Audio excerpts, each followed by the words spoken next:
For some, baseball is a way of life. Each year is measured in seasons, and each season holds limitless potential. Maybe it's the potential that draws us to sandlots and grassy fields, the chance to be a part of something greater than ourselves. Justin Sullivan was part of something much greater than himself, and much greater than baseball. With Justin, he basically had a baseball bat in his hand by the time he could walk. As he grew up, he really started doing well. He was very humble. A lot of people didn't know all of the great things that he had done. I really thought Justin was going to make it in Major League Baseball. He just had all the tools. And I'll never forget June 2nd, 2002, as long as I live. Someone came up to me and they said, "Hey, did you see the paper today? Justin is on the front page of the sports section being named Player of the Year." We were so proud of him because it was a well-deserved honor for a kid who he walked with God. He loved the game of baseball, but it was also more about his walk with God than the importance of baseball. This bizarre accident killed 18-year-old Justin Sullivan. Tire Baseball of a truck along I-44 and struck his vehicle, killing him. I get a phone call from one of our staff members, and he said, "Hey Chris, Justin's has been in an accident, and I think it might be bad." I said, "Okay, I'll head right there." So I walk in the door, and I see Sydney down the hallway. And she sees me and she comes running at me and she buries her head in my chest and I'm just kind of caught off guard, and I said, "Did he die?" And he said he did. And I said, "God, what are you doing? What are you doing?" And I said, "I thought that you were going to use Justin to impact Major League Baseball. What are you doing?" We gathered with probably 50 of his friends and family, and we had to plan a service. And Justin's mom said, "Hey, I got Justin a journal." And I started reading his journal, and I thought, oh my goodness.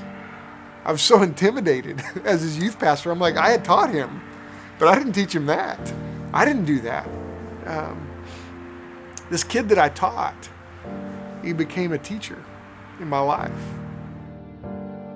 I handed the journal back to Julianne and I said, "Man, Julianne, something needs to be written about him." And she said, "Why don't you do it?" And without thinking, I said, "Okay."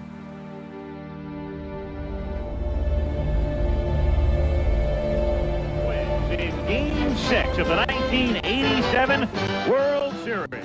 My name's Lee Tunnell. I've been involved professionally in baseball for this will be my 32nd year. And down he goes on 3. My son played for a select traveling team. Through that, God really put the vision for an evangelistic training, discipleship baseball team for high school students. That's when I started getting to spend a lot of time around Chris. He had begun writing a journal. It's taking what Justin wrote and building 6 spiritual disciplines in the life of an athlete. Chris and I were talking in his office one day, and he said, "I really think that this journal is going to be an 8-week journal." And when I told him it was an 8-week journal, he said, "Man, this baseball deal's 8 weeks." And we just looked at each other and said, "I wonder if we can do this together." In memory of Justin and his life, because it fits so much.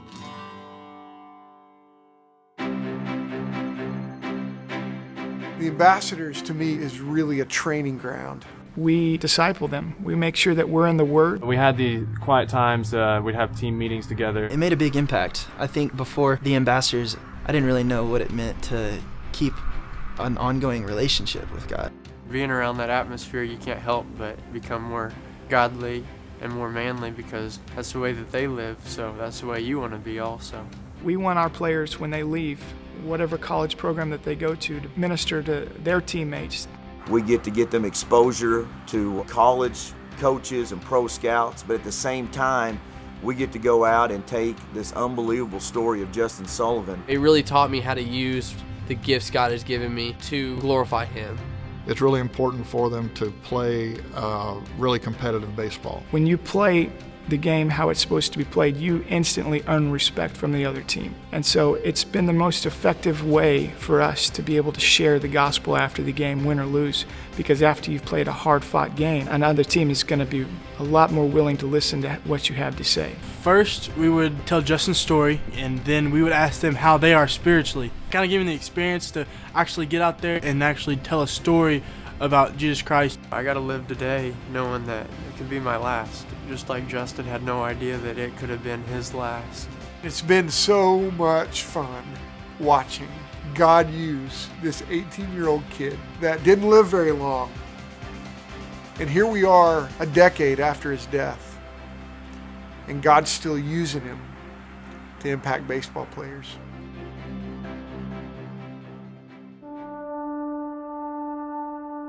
To tell somebody who would possibly want to get involved in an organization is without a doubt the most impactful thing that I've been around my whole life. The most effective form of sharing the gospel. You're giving your hard-earned money to a cause that is greater than any of us. It's a great ministry to give to because you can see the impact that it's made. Lives are changed.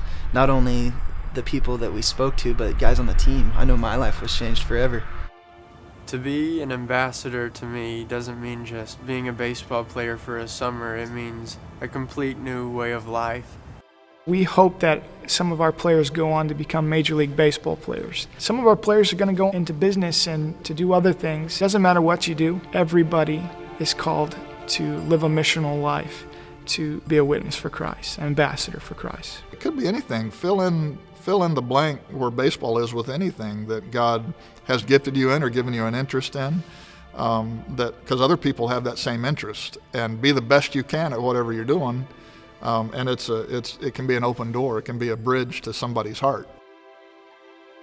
None of us know how many seasons we have left, but each season carries with it potential, the chance to be a part of something much greater than ourselves. How will you play out your potential, the life and the gifts you have been given? How will you answer the call to be an ambassador for Christ?